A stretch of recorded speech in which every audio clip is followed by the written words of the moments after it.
અમરેલીની શેત્રુંજી નદીમાં રેતી ચોરીનો ભાજપના નેતા વિપુલ દુધાતે વિડીયો વાયરલ કર્યો. પોલીસ અને ખાણ ખનીજની મિલીભગતનો આક્ષેપ. આઈપીએસ હસમુખ પટેલની અધ્યક્ષતામાં કમિટી રચવા માંગ કરી.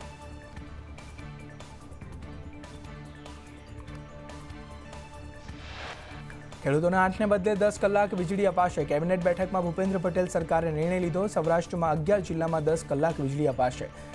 સૌની યોજના દ્વારા નર્મદાનું પાણી પણ વધારે આપવામાં આવશે.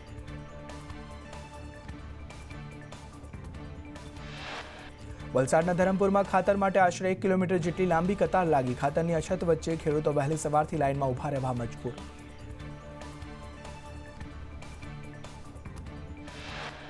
સુરતમાં ઉલપાડની મંડળીઓમાં ખાતર ન મળતા ખેડૂતોમાં રોષ. ખાતર મેળવવા વહેલી સવારથી લાઇનમાં ઊભા રહેવા ખેડૂતો મજબૂર. ડાંગરની રોપણી બાદ ખાતરની તાતી જરૂરિયાત. દાહોદમાં ગાંધીનગરની સ્ક્વોડ ટીમ દ્વારા ખાતર ડેપો પર તપાસ કરવામાં આવી. જિલ્લામાં ખાતરની અછતને લઈ તપાસ હાથ ધરી. ખેડૂતોએ કેટલા ખાતરની ખરીદી કરી તેની તપાસ કરાઈને ગાંધીનગરની ટીમ દાહોદમાં 3 દિવસ આ તપાસ કરશે. સાબરકાંઠાના વડાલીમાં 1100થી વધુ બેગ ખાતર ઝડપાયો. ગાંધીનગર અમદાવાદના ખેતી નિયામકોની રેડ.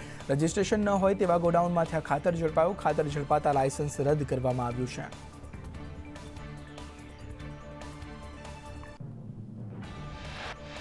ખાતરમાં ગેરરીતિ મુદ્દે કૃષિ મંત્રી રાઘવજી પટેલે કહ્યું કે ગેરરીતિ અંગે તપાસ કરવામાં આવી રહી છે. જવાબદારો સામે કાયદાકીય પગલાં ભરવામાં આવશે.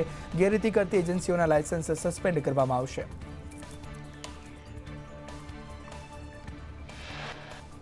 સાવરકુંડલા અને લીલિયા પંથકમાં ખેડૂતોના 8 પ્રશ્નોનો ઉકેલ ન આવતા રોષ ભભૂક્યો. ખેડૂતોએ રેલી યોજી પ્રાંત કચેરી આવેદનપત્ર આપ્યું. કોંગ્રેસ નેતા પરેશ ધાનાણી સહિતના નેતાનું ખેડૂતોને સમર્થન. જેતપુરમાં મગફળીના ગોડાઉનમાં ટેકાના ભાવે ખરીદેલી મગફળીની ચોરી. 31.65 લાખની 1212 ગુણી મગફળીની ચોરી થઈ. નાફેડ દ્વારા ટેકાના ભાવે ખરીદી કરવામાં આવી હતી. ગિરિરાજ ગોડાઉનમાંથી 7 મહિના દરમિયાન કરવામાં આવી મગફળીની ચોરી. ચોરીની ફરિયાદ બાદ ગોડાઉનમાં સીસીટીવી કેમેરા ફિટ કરાયા. ભાડાના ગોડાઉનમાં ફરજિયાત સીસીટીવી કેમેરાના નાફેડના નિયમનો ઉલાળ્યો જોવા મળ્યો. જેતપુરમાં મગફળી ચોરીમાં 4 આરોપીની ધરપકડ. વેરહાઉસમાંથી મગફળીની ચોરી થઈ હતી. ચોરીમાં કર્મચારીની સંડોવણી હોવાની શક્યતા. 31 લાખથી વધુની મગફળીની ચોરી થઈ હતી. જેતપુરમાં મગફળી ચોરી બાબતે દિલીપ સંઘાણીએ કહ્યું, ચોરીની પોલીસ તપાસ કરશે. ચોરી અંગે મારી પાસે માહિતી નથી.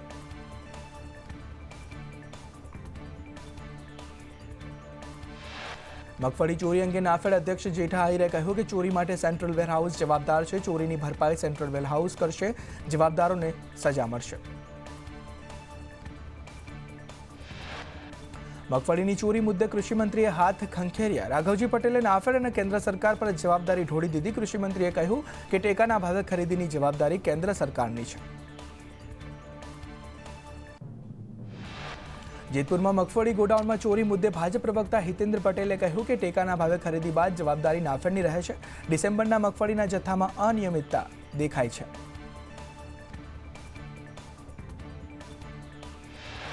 તો જેતપુર મગફળી કૌભાંડ મુદ્દે કોંગ્રેસના નેતા પાલ આંબલિયાના આક્ષેપ. મગફળીની ચોરી નહીં પણ કૌભાંડ છે. આટલી મોટી ચોરી થઈ તો કોઈને જાણ કેમ ન થઈ?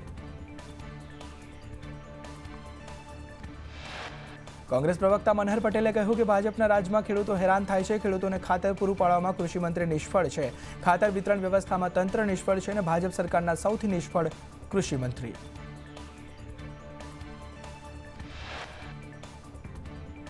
₹17 લાખની નકલી દવાઓ જપ્ત કરી હોવાનું ઋષિકેશ પટેલનું નિવેદન. વધુમાં કહ્યું કે કાયદાકીય નિયમોને વધુ કડક બનાવવામાં આવશે. લાયસન્સ રદ કરવા સહિતના પગલાં લેવામાં આવશે. નકલી દવા ગુજરાતમાં ન આવે તેવી વ્યવસ્થા પણ કરવામાં આવશે. એસપીજી અધ્યક્ષ લાલજી પટેલે કહ્યું કે દાન આપવું હોય તો સમાજમાં આપો, બીજે નહીં. તમે ગમે એટલું દાન આપશો, કોઈ કદર નહીં કરે. 2015માં અનામત આંદોલનમાં સમાજ માટે લડ્યા, પણ જેલમાં કોઈ મળવા ના આવ્યો. એસબીએનઆઈટી પાસે રેન્ડમ 44 એડ હોર્ડિંગના સર્વેમાં 21 એડ હોર્ડિંગ ભયજનક હોવાનું સામે આવ્યું છે. એએમસી સર્વે રિપોર્ટના આધારે કાર્યવાહી કરવામાં આવશે. સ્ટ્રક્ચર સ્ટેબિલિટી રિપોર્ટ કરનાર કંપની બ્લેકલિસ્ટ થશે. સોમનાથ કોરિડોરને લઈ તંત્રને પોલીસ ધમકાવતા હોવાનો ગ્રામજનોનો આક્ષેપ છે. કોરિડોર બનાવી લોકોની આસ્થા સાથે ચેડાનો આક્ષેપ છે. મકાનો ખાલી કરવાની નોટિસ આપતા રોષ ભભૂક્યો છે. જીવ આપી દઈશું પણ જમીન નહીં તેવા સૂત્રોચ્ચાર કરવામાં આવ્યા. ટ્રાફિક અને રખડતા ઢોરને લઈ સરકારે હાઈકોર્ટમાં રિપોર્ટ રજૂ કર્યો. અમદાવાદના 7 ઝોનમાં વધુ ટ્રાફિક થાય છે. ટ્રાફિક થાય તે દબાણ હટાવવા અને જૂના નવા દંડ ન ભરતા વાહનો જપ્ત કરાયા છે. ગુજરાત હાઈકોર્ટના તમામ જગ્યાએ દબાણ હટાવવા આદેશ છે. કચ્છમાં ફોરેસ્ટ વિભાગની જમીન પરથી દબાણો હટાવવામાં આવ્યા. કુણાઠિયા અને મહાચુડાની સીમમાં 600 હેક્ટર જમીન પર દબાણ કરવામાં આવ્યું હતું. પોલીસ બંદોબસ્ત સાથે દબાણો દૂર કરવામાં આવ્યા છે. વડોદરામાં આરોગ્ય વિભાગનું મીઠાઈ ફરસાણની દુકાનમાં ચેકિંગ. કાજુ કતરી, પેંડા, મોહનથાળના સેમ્પલ લેવામાં આવ્યા. સેમ્પલ લઈ ટેસ્ટ માટે લેબમાં મોકલવામાં આવ્યા. રાજકોટમાં ફરાળી પેટીસના મકાઈના લોટનો ઉપયોગ. ફૂડ વિભાગની ટીમે જલારામ ફરસાણમાંથી પેટીસના નમૂના લીધા. 85 કિલો વાસી પેટીસ તથા 5 કિલો મકાઈનો લોટ જપ્ત કરવામાં આવ્યો છે.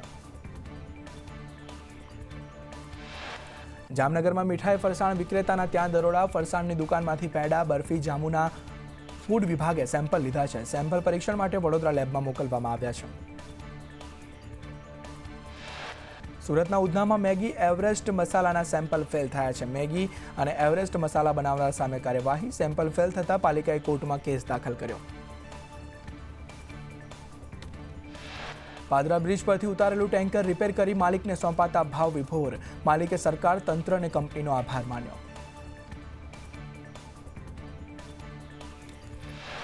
બનાસકાંઠાના અંબાજીનું વરાફરી ગામ વિકાસથી વંચિત. બીમાર વૃદ્ધને નદી પહાડોમાંથી લઈ હોસ્પિટલ લઈ જવામાં આવ્યા. ગામમાં શાળા, રસ્તા અને સ્ટ્રીટ લાઇટની સુવિધાઓનો અભાવ છે. સુરત પોલીસે 24 કલાકમાં 102 જેટલા મોટા વાહનો ડિટેઇન કર્યા. મોટા વાહનોને આરટીઓએ મેમો આપ્યો. વાહનોના માલિક સામે કાર્યવાહી. અમદાવાદ મુંબઈ બુલેટ ટ્રેન પરિયોજના અંતર્ગત વડોદરા વિશ્વામિત્રી નદી પરના પુલનું કામ પૂર્ણ. બુલેટ ટ્રેનને લઈ કુલ 25 પુલ બનાવવામાં આવશે. ગુજરાતમાં 21, મહારાષ્ટ્રમાં 4 પુલ બનશે. રોડ કપાતમાં ગયેલા મકાનોને એએમસી મકાન આપશે. અમદાવાદમાં 8,767 મકાનો કપાતમાં ગયા હતા. 2010 પહેલાથી રહેતા લોકોને મકાન આપવામાં આવશે. અરવલ્લીના ભિલોડાની હાથમતી નદી પર ભારે વાહનો પર પ્રતિબંધ હોવા છતાં બે રોકટોક ભારે વાહનોની અવરજવર. કડક કાર્યવાહીના અભાવે ડમ્પર ચાલકો બેફામ બન્યા. વડોદરામાં દુર્લભ પ્રજાતિનો કાચબો જોવા મળ્યો.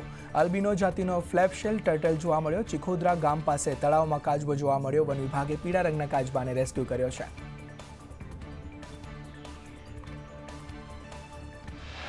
માર્ગ અને મકાન વિભાગે વિસનગર તાલુકા પોલીસ સ્ટેશનનું મકાન ભયજનક જાહેર કર્યું છે. જર્જરિત બિલ્ડિંગમાં તાલુકા પોલીસ સ્ટેશન કાર્યરત છે. વિસનગર ડીવાયએસપીએ કહ્યું કે પોલીસ સ્ટેશન માટે નવી જગ્યા ફાળવી દેવાઈ છે.